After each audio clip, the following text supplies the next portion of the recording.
Hey everybody, welcome. Today I want to talk about body stuff. This has been the area where my greatest learning has occurred because it was my greatest trigger for anxiety.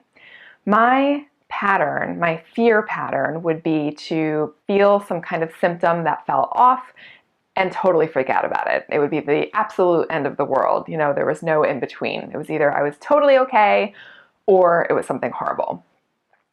I noticed the residue of this pattern arise recently, and I had a huge learning surrounding this, and so I'm really excited to share this with you. What happened was that I noticed the residue of this pattern come up. I had a physical pain that persisted for a few days, and over the course of this few days, I noticed in the beginning being just having a fleeting thought like, what is that? And the more I focused on it, the more the pain grew and the more the fear grew. And this is so true. Where we direct our attention is what grows. If we bring our attention to fear, the fear grows. It takes a life of its own.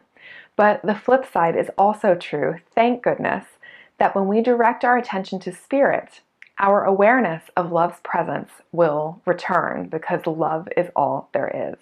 So the residue of this pattern did not have the same charge for me that it used to at all. It was kind of just like a, what's going on, rather than an all-out freak out like it used to be. And I could see how I literally was breathing life into the fear. So based on my experience with A Course in Miracles, I knew it was time to turn to my inner teacher. And I felt guided to go sit quietly on a chair in my living room. And there I sat, and right there was where I had the choice to continue to breathe fear into a fear and make it grow, or I had that opportunity to choose again. As I sat quietly, I felt the clear message, the clear movement to grab my Course in Miracles book and just open it at random. And my eyes immediately went to one sentence that blew me away, that I've read many times, but I got it on a whole different level. The sentence was, "The body will remain guilt's messenger and will act as it directs as long as you believe that guilt is real." And I'll just read this again to have it settle in. The body will remain guilt's messenger and will act as it directs as long as you believe that guilt is real. Not as long as you believe that the body is real, but as long as you believe that guilt is real.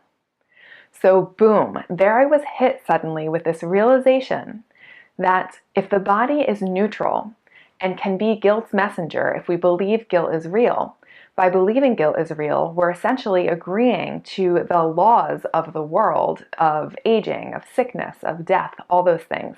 And no thank you. Instead, I immediately had these words come to me. There is no guilt in me. There is no guilt in me. And I encourage you to try these words on for yourself. There is no guilt in me. Earlier in this very section, actually the paragraph before the sentence that I just read, I'm paraphrasing, but it is essentially saying that the body arose to keep unconscious guilt in place. The whole world arose to keep unconscious guilt in place because that picture that we see of the world, the experience of a body, is so compellingly real that why then, according to the ego, should we look any deeper because it seems so real? But here this is clearly saying to look deeper and to look at what we believe in. Now, if there is no guilt in me, if you have a moment of, wait a second, I do feel guilty about X, Y, and Z, those are the exact things to bring to the light to be willing to see differently. Now, if you can embody the sentence, there is no guilt in me, that also means that there's no guilt in anyone else. Now here is a kicker because we can immediately think of a million reasons why everybody else out there is guilty or doing it wrong or should be different or whatever that the case may be. So it's really important there also that if we see guilt outside of ourselves in terms of pointing the finger, that those be areas that we are willing to look at differently with our inner teacher as well. So when I did this, when I said there is no guilt in me, I immediately recognized all of the people in my life that I still think they should be different than they are, the people who I still get triggered by. And there came a willingness to be willing to see those people differently. So again, to hold on to nothing.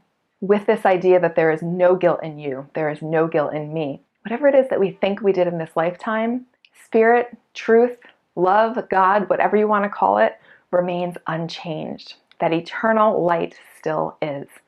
So it becomes our work to undo the belief in guilt in our own mind. And when I tell you that within minutes of having had this realization, that physical symptom in me, that pain that I was having that had been persistent for a few days, was gone and it didn't come back. So there, to me, was such a profound teaching that at the level of the mind, my own belief in guilt was manifesting itself in something physical because I was allowing the body to be used as guilt's messenger. There's another part to this that I want to share. In the 2016 Miracle Share virtual conference, I had the honor of interviewing John Mark Stroud for his segment. And in his segment, which was incredible because as he was speaking truth, the sun was hitting his camera on his laptop in such a way that there were these beautiful pink light rays shining down on him. It moved me to tears. He was teaching in his talk that although A Course in Miracles talks about love everywhere, experiment with substituting the word freedom. So instead of saying I love you to somebody, say I free you.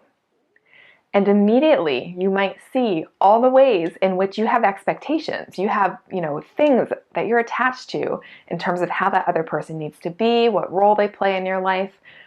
Even saying this to yourself, I free you, frees us up from all the expectations that we lay on ourselves to just be the love and light that we are.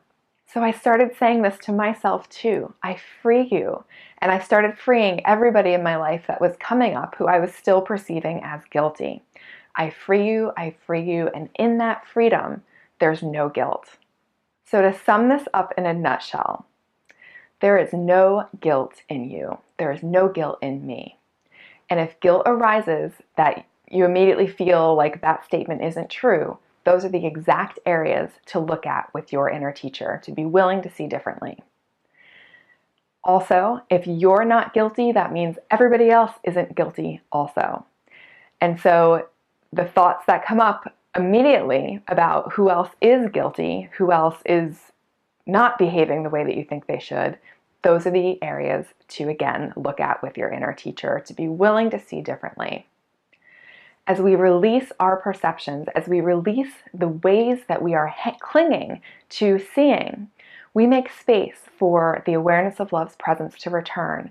And in my experience with actually seeing a change in a seeming physical state as a result of a choice that I made in my mind to release guilt, those experiences are so incredibly powerful and build another foundational stone in our foundation of our trust in spirit instead of in ego.